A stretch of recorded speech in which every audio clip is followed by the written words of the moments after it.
இன்னைக்கு நம்ம பேச போற டாபிக் என்னன்னு பாத்தீங்கன்னா, இப்போ தமிழ்நாட்டு அரசியல்ல பரபரப்பா பேசப்பட்டு இருக்கிற ஒரு விஷயம்.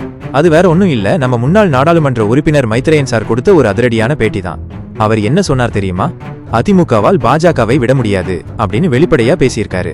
இது சும்மா ஒரு பேச்சு இல்ல நண்பாஸ், இதுக்கு பின்னாடி சில முக்கியமான காரணங்கள் இருக்கு. அதை பத்தி தான் இன்னைக்கு நம்ம விரிவாக பார்க்க போறோம். முதல்ல, அதிமுகவோட சில முக்கிய தலைவர்கள் மேல மத்திய அரசு விசாரணை அமைப்புகளின் வழக்குகள் நிலுவையில் இருக்கு. இந்த வழக்குகள்ல இருந்து தப்பிக்க மத்திய அரசோட ஆதரவு தேவைப்படுது.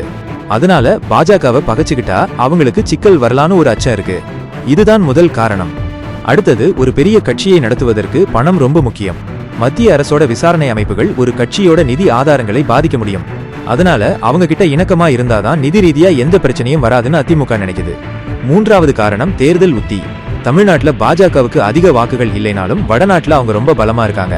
பாஜகவோட கூட்டணி வச்சுக்கிட்டா தேசிய அளவில் இருக்கிற வாக்காளர்களோட ஆதரவு கிடைக்கும்னு அதிமுக கணக்கு போடுது. கடைசியா, திமுக எதிர்ப்பு அரசியல். பாஜகவும் அதிமுகவும் ஒரே மாதிரி திமுகவை எதிர்க்கிற கட்சிகள். ரெண்டு பேரும் சேர்ந்திருந்தா திமுகவுக்கு எதிரான ஓட்டுகள் பிரியாதுன்னு அவங்க நம்புறாங்க. அதனாலதான் இந்த கூட்டணி தொடருது. மைத்ரேயன் சார் இப்ப திமுகவுல இருந்தாலும் அவர் அதிமுகவுல இருந்த போது இந்த விஷயங்களை எல்லாம் பக்கத்துல இருந்து பாத்துருக்கலாம். அதனாலதான் இப்படி ஒரு கருத்தை தைரியமா சொல்லியிருக்காரு.